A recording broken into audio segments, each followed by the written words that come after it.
told you that the most disciplined people in the world, um, the ones who run marathons, learn three languages, and somehow still have perfectly clean kitchens, actually use the least amount of willpower? I mean, it sounds completely backwards, right? We're so conditioned to believe that success is all about, gritting your teeth, pushing through the pain, and just trying harder. Exactly. Welcome to the deep dive. Today we are tearing apart that exact myth. We are looking at a really fantastic collection of sources, primarily English language self-improvement guides and research focused on routines, self-discipline, and mindset. And it's such an important topic. It really is. Our mission today is to give you, the listener, practical, low-stress tools to actually achieve your goals. We're going to explore how to design a physical and digital life where making the right choice happens, well, almost automatically. And the core thesis across all these materials is incredibly liberating. The research shows that relying on pure mental strength to hit your goals is practically a guaranteed way to fail. Wait, a guaranteed way? Yeah, pretty much. Because willpower is not a character trait. It is a biological resource. And just like a physical muscle or your phone's battery, it simply runs out. You know, people used to describe willpower to me as water in a bottle. Like you pour a little out with every choice you make, and eventually the bottle is empty. That's a classic way to look at it, sure. But reading through these sources, it seems like a much better analogy is a computer's RAM, its working memory. Like Yeah. every single open tab in your brain takes up energy. Oh, that is a highly accurate way to look at it. The scientific term for this is decision fatigue. When you wake up, your mental RAM is clear. But throughout the day, you're constantly opening new tabs. Like, what should I wear? Or how should I reply to this email? Exactly. Should I have pasta or a salad for lunch? Mm-hmm. Each of these choices, no matter how small they seem, requires the front part of your brain, the prefrontal cortex, to do a complex calculation. And doing those calculations burns actual physical energy. So by the time 5 o'clock rolls around, your system is completely overloaded. Your brain is sluggish, the RAM is full, and you just want to crash. Which is exactly when your brain defaults to its ultimate survival mechanism, finding the path of least resistance. Yeah. Evolution basically wired us to conserve energy whenever possible. So when we're tired, our brain just actively avoids hard work. It does. It shuts down the long-term planning department and just hands the steering wheel over to the short-term comfort department. Wow, that perfectly explains the heavy guilt we all feel on a Wednesday evening. You plan to study English for an hour, or, you plan to go for a run. But instead, you collapse on the sofa. Yeah, you order expensive takeout and binge watch television, and then you think, why do I have no discipline? Why am I so lazy? When in reality, it has absolutely nothing to do with being lazy. Your system simply crashed. Because willpower drains as the day goes on, the sources highly recommend scheduling your most demanding tasks as early in the day as possible. Like the ones that require intense focus. Exactly. You want to tackle those things when your mental RAM is totally free. Wait, hold on. Let me push back on this a bit. Sure, go ahead. If my willpower is totally shot by the evening, how am I supposed to build a habit that requires evening work?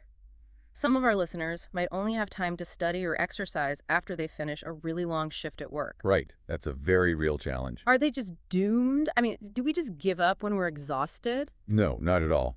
But it does mean you cannot rely on making a good decision at 6 p.m. You just aren't going to have the strength for it. So what do you do? Instead, you have to make the decision at 7 a.m. on behalf of your tired future self.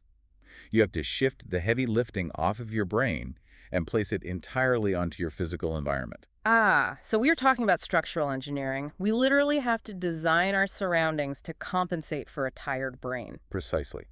The core concept here is friction. Your brain is a calculating machine, right?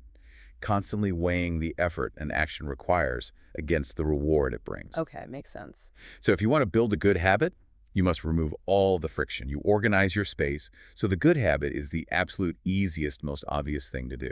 Give me a concrete example of removing friction for someone who wants to work out after a long day. Well, if your goal is to go to the gym after work, do not leave your gym clothes folded in a drawer at home. Pack your gym bag the night before, put it in your car, or physically place it blocking your front door. Or like if you want to study in the evening, don't leave your textbook zipped up in your backpack. Exactly. Open the book to the exact page you need to read, put your pen right next to it, and leave it right in the center of your kitchen table. You're basically making the good choice impossible to ignore. It's like bowling with the bumpers up. You know those guards they put up in the lane for kids? Oh, I love that analogy. Yeah, you're physically guiding yourself toward the target so you don't even have to aim, you just bounce toward the goal. Right. And the second half of that strategy is adding friction to your bad habits. Hmm. The golden rule in these guides is out of sight, out of mind. So hiding the junk food. Yes. If you want to stop eating junk food, you cannot keep cookies sitting on your desk. You have to move them to a high shelf in the kitchen. Better yet, just don't buy them at all. Let me stop you there because I hear this advice a lot and I always wonder, is moving snacks 10 feet to the kitchen really enough? You'd be surprised. Because if I deeply crave a cookie at 9 p.m., walking a few extra steps isn't really going to stop me. Doesn't environment design need to be more extreme than that? Honestly, you would be shocked at how lazy the human brain truly is. Studies on habit formation often talk about the 20-second rule. The 20-second rule. Yeah. If you can add just 20 seconds of delay to a bad habit, you can usually stop it completely. Because the craving for a cookie is often an automatic loop, not a deep physical hunger. Oh, I see. If it's on your desk, you just eat it without even thinking. Exactly.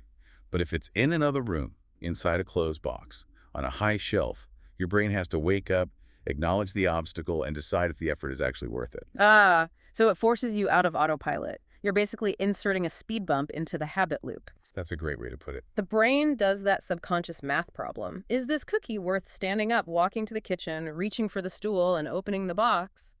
And often the tired brain just says, actually, never mind. That's too much work. It sounds almost too simple, but it works because it leverages our natural biology instead of fighting it. By organizing your physical space this way, you automate your decisions and conserve your mental RAM. It's funny, though. We can put our snacks in the other room or put our gym bag by the door, but the biggest obstacle we face today isn't physical. You're talking about our phones. Yes, the most powerful distraction we have is literally attached to our hands 24 hours a day. How does friction work when the junk food is glowing right on our screens? Well, that is the most critical challenge modern sources address, because our physical environment is truly only half the battle. We also have to protect our mental space, which brings us to the digital environment. The overarching metaphor they use here is the information diet. Just like the physical food you digest, the digital information you consume can be highly nutritious, or it can be complete junk. So, healthy food for the brain would be content that leaves you feeling energized, clear-headed, and motivated, like listening to an inspiring podcast or watching an educational video. Exactly. When you consume those things, you feel like you're actually growing. Yeah, I feel capable. Conversely, junk food for the brain is the endless scrolling. It's the negative news cycles, the internet drama, the angry comment sections. The sources vividly refer to these as time thieves. Time thieves and dream thieves. Yes, they steal your attention and your energy without giving you a single piece of valuable nutrition in return. We all know that trap.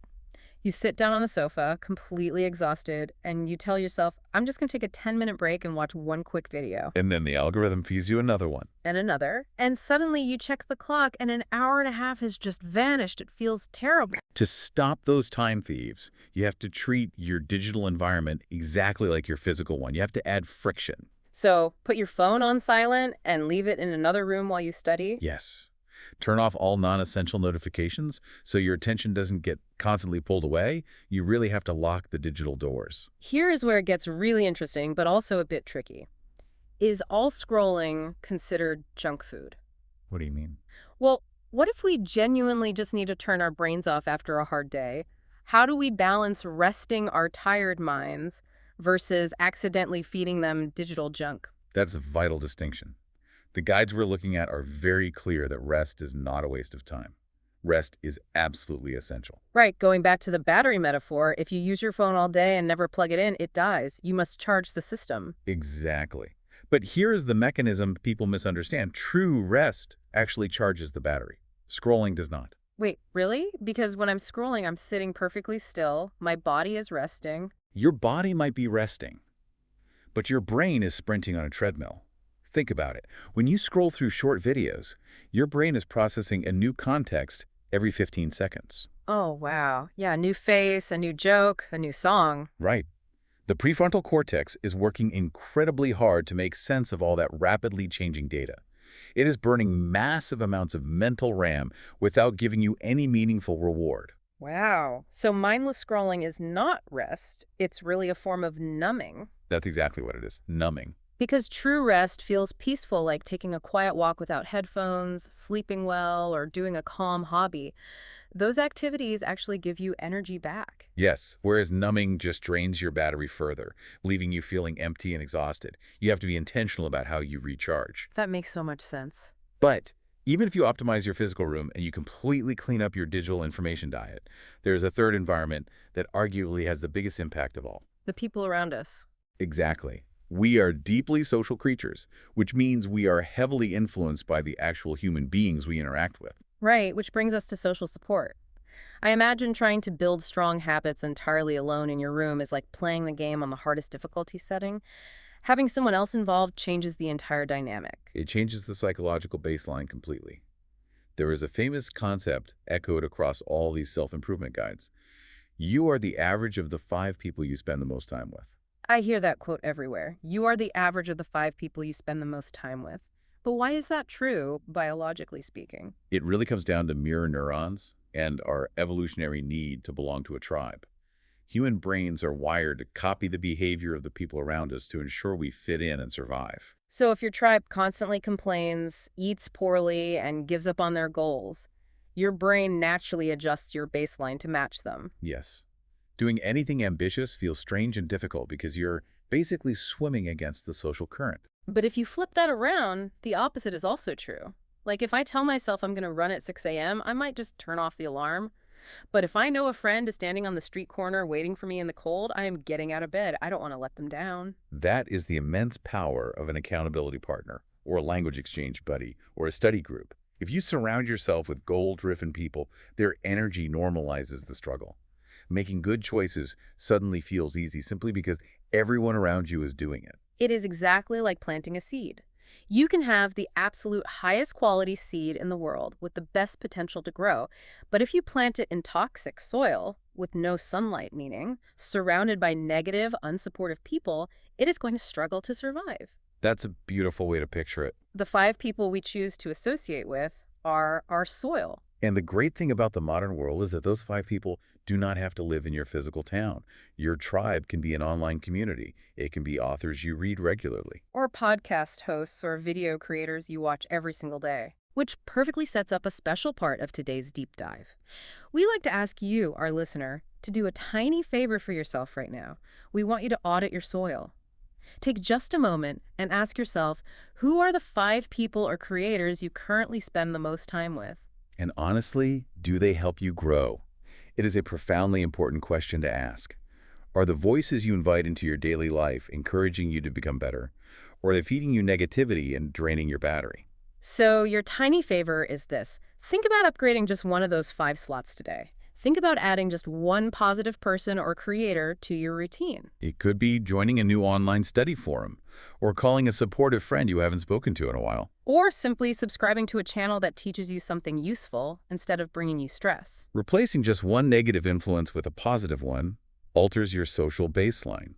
It makes the good habits feel a little bit more natural. Well, we have covered some serious ground today, looking at the hidden mechanics behind our daily choices. Before we wrap up, let's lock in these concepts so you can easily remember them and start using them. Let's do a quick conversational vocabulary tour of the 4 big ideas we unpacked today. I love that. A great way to synthesize the material. Where should we start? Let's start with willpower. Forget the old idea that willpower is about being a strong or weak person. From what we learned today, willpower is simply your mental RAM. It is the energy your brain uses to make decisions, and it gets tired throughout the day, just like a physical muscle. Which naturally leads to the second term, environment. This is not just the forest and the trees.